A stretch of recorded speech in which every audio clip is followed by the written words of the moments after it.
Black Hebrew Israelites is a straight up code. If you follow them, man, you trip. They stand on the corner all day talking crazy to people. Talking about Yahusha is only coming back to save black people. Basically saying that Yahusha is racist. I'm going to have to show y'all some Bible verses that just don't even back up that damn nonsense. Because I'm tired of y'all deceiving my people. Matthew 15:24. This is the verse that they use to try to deceive my people. But he answered and said, I am not sent but unto the lost sheep of the house of Israel. Black people are the Israelites. I do believe that. But when you stand on the corner and you yell this out and you telling people that they Israelites, people are actually going to believe that Yahusha is only coming back for black people, which are the house of Israel.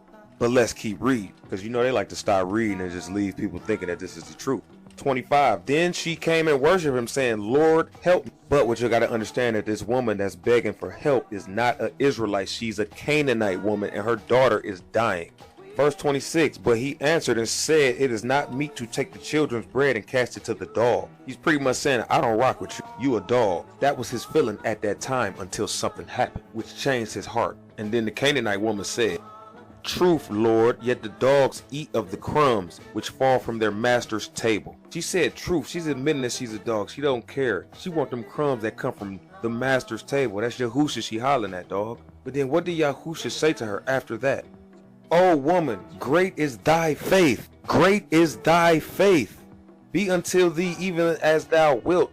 And her daughter was made whole from that very hour. She was made whole from that very hour. That means he saved her life. So that right there, ladies and gentlemen, is proof that if you have faith in Yahusha, aka Jesus Christ, you will be saved. It doesn't matter what color you is, because that was a Canaanite. That wasn't no Israelite. He changed his heart right then and there because he seen how much faith she had in him. There's only one tribe of people that will not be saved by anybody. That tribe is the Edomites. They are finished. Read the book of Obadiah for that. And I got so many Bible verses that'll tear y'all asses apart in that whole cult, that weak ass doctrine y'all preach to my people.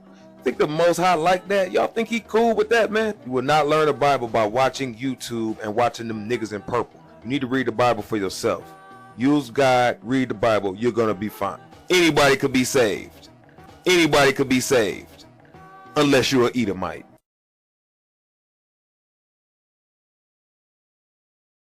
I want to give all the praises and the honor to Yahweh, Bahashim, Yahweh Shai, Bahashim, Racha Hakwadash, and double honors to the elder apostles and the elder bishops of Great Millstone.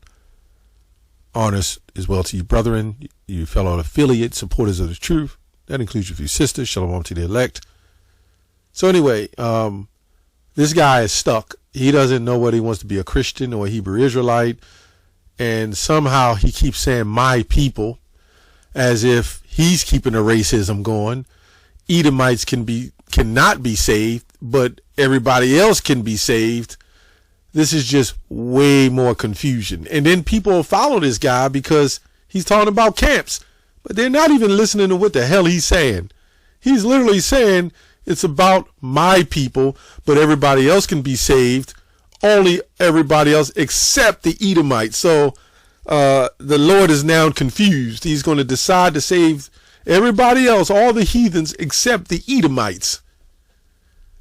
Yeah, this is weird, but we're going to go into the woman of Canaan, and he's stuck between worlds. He doesn't know whether he want to be a Christian or a Hebrew Israelite. He's a weirdo. But we're going to go into AI, a lot of AI, I think. And we're going to read Matthew 15:22. A Canaanite woman from the vicinity came to him, crying out, Lord, Son of David. Right? Then we see a Gentile woman. So what's, where do we put this? Where do we place this? 1 Corinthians 12 says ye were once Gentiles carried away unto these dumb idols. So yeah, we was following different traditions and so forth. Even you had, remember it said, go not in the way of Samaria, enter ye not, but go rather to the lost sheep of the house of Israel. So when we go down here to KJV, it says, and behold, a woman of Canaan, specifically, right? So when you see, just because you see the Canaanite woman or a woman of Canaan, it doesn't mean she's exactly a Canaanite. I mean, put on your thinking caps and think about it. But a lot of people don't want to do that. They just want to see salvation for everybody. And I'm not going to read the whole thing. My whole point of this lesson is to go into a lot of AI, because I asked, Google has an argumentative AI. So that's where I wanted to go. But first I'm going to go to Numbers 32 and 12. It says 32 and 11. Moses reproves Reuben and Gad. It says here, surely none of the men that came up out of Egypt from 20 years old and upward shall see the land which I swear unto Abraham and Isaac and unto Jacob, because they have not wholly followed me, save Caleb the son of Jephunneh the Kenizzite, and Joshua the son of Nun. So we see here Jephunneh the Kenizzite. We're actually going to go into that real quick. We're going to look it up, which I don't normally do when it comes to those names, but I'm going to look it up. And I know what it says, but for the sake of the video, Jephunneh the Kenizzite, descendant of Kenaz. But what is Kenaz? Kenaz, descendant of Kenaz. It says Kenizzite, descendant of Kenaz, Kenizzites. Where does it say that? It says a list apparently south Canaanistish people. But I want to get to the point, Salakia. I'm trying to look for something that is said. I was looking at this before. It says here, pre-Israelite nation, right? In the list of the 10 peoples inhabiting Canaan at the time of Abraham. The Kenizzites appeared between the Kenites and the Canaanites, making them as one of the indigenous nations slated dispositions when the covenant promise would be fulfilled. Right? The term Kenites is a people clan known as the Kenizzites, function ethnicity, a pre-Israelite Canaanite people, genealogy, describing descendants of Kenaz who attached themselves to the tribe of Judah and Caleb's line. How would that be? You see what I'm saying? And then they also say they were the Edomites, right? So it's confusing. So we're going to go, actually, let me see what Kenaz actually mean. I think it means, so at the end of the day, you either the Israelite or you're not attaching yourself to Israel, Caleb's line. But Caleb was from the tribe of Judah, and how would he be that unless his father was from the tribe of Judah? So various places where you look up and say the Canaanites was an Edomite tribe, but we're going to go here. The Kenizzites, descendants of Kenaz, Kenizzite, let's read some on here, means a hunter, right? Of Canaanite nation, whose abode is unknown. So that's what I read in the other one, of Canaanite nation. So, Jephunneh, the Kenizzite, was of the Edomite or Canaanite nation. How is he the father of Caleb?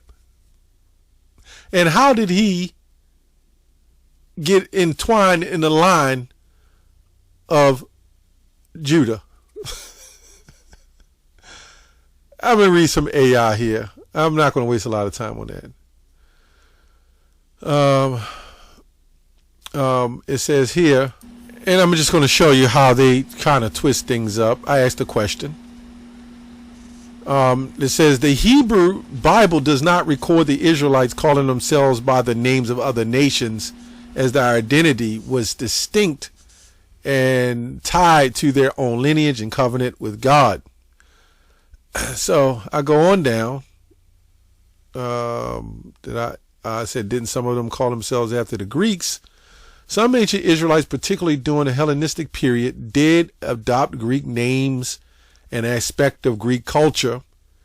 Let me go on down. It was a lot I was going into. Did some not accept Jewish identity during the Hellenistic period? which began after the conquest of Alexander the Great, some Jews adopted aspects of Greek culture and customs. The process known as Hellenization varied in the intensity among individual communities. So when we read earlier, it said, no, they didn't change. They just changed some of their names. Well, after generations, you got to know that they would totally lose their identity. And I brought out Deuteronomy 28:64, which I put out here. I said Deuteronomy 28:64 talked about the scattering of Israel and losing their heritage. It says, yes, according to biblical historical accounts, the scattering of the Israelites, particularly the lost tribes of the northern kingdom and some of the southern kingdom, led to many descendants losing their heritage and not knowing who they were, right? So I just want to touch on that, but I also want to go here. When the Israelites took over the land of Canaan, did the Israelites have some dealings with the Canaanites?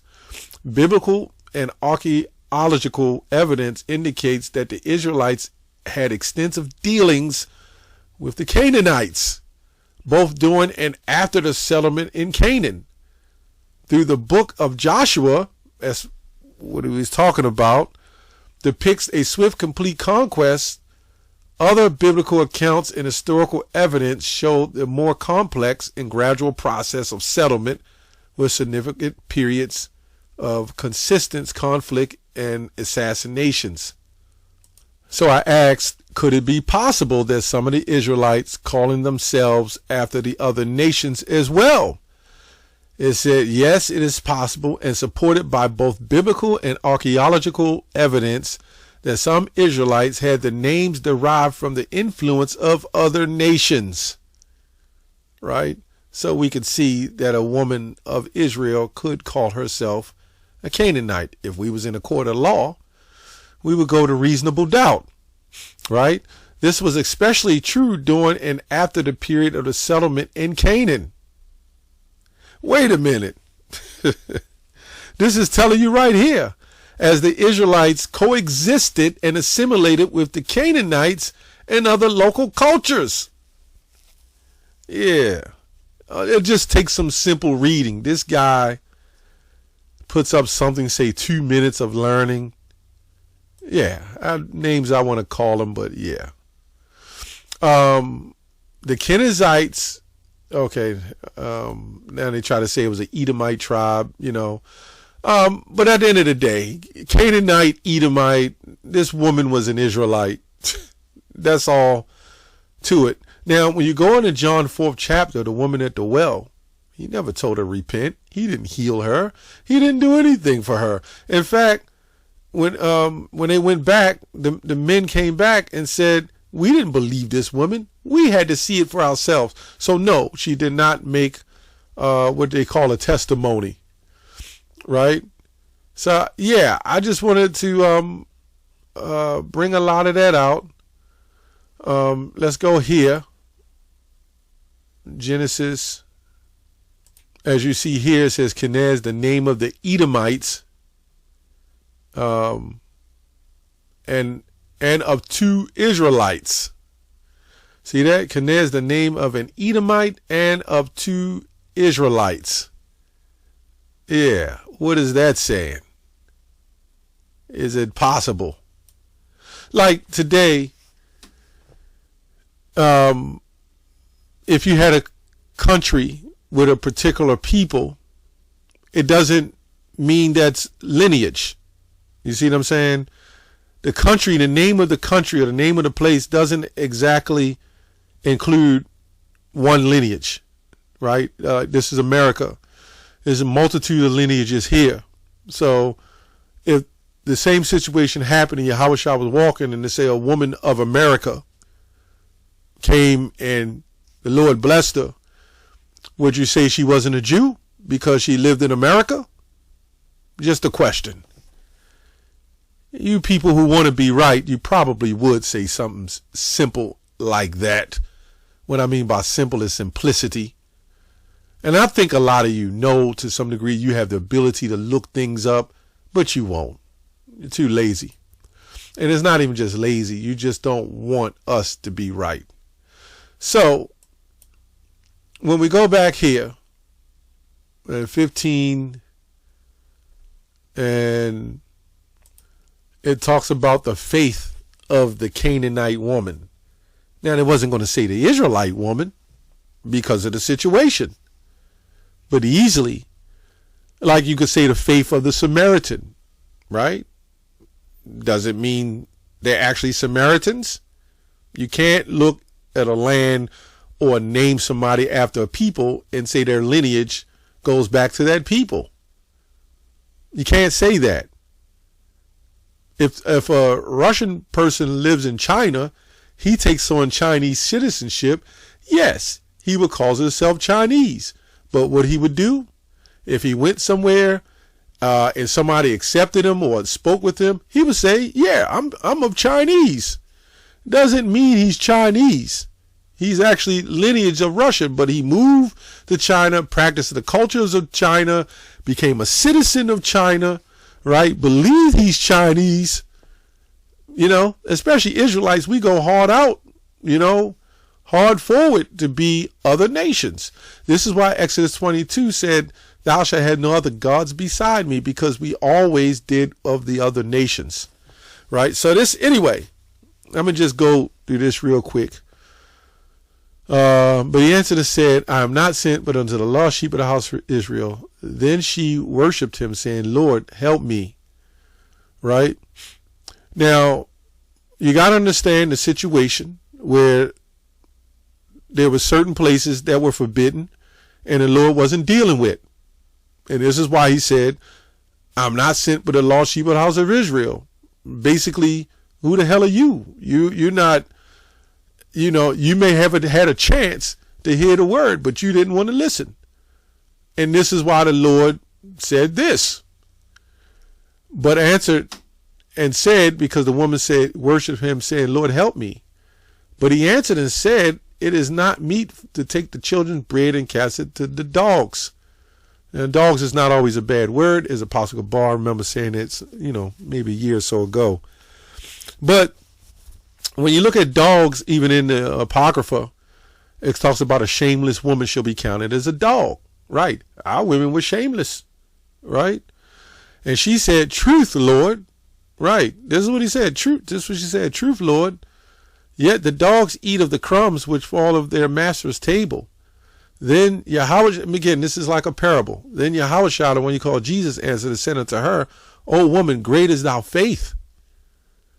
Right, so the Lord was kind of rejecting her in the beginning because he had already dealt with certain situations that he likely didn't want to deal with. But then she submitted herself, right? And when you read the story, it says, but unto her even thou wilt, and her daughter was made whole. Why didn't John 4th chapter, the woman at the well, why wasn't she blessed? Why didn't the Lord say, well, you're blessed, John 4:22, remember that, when he said, for salvation is of the Jews, right?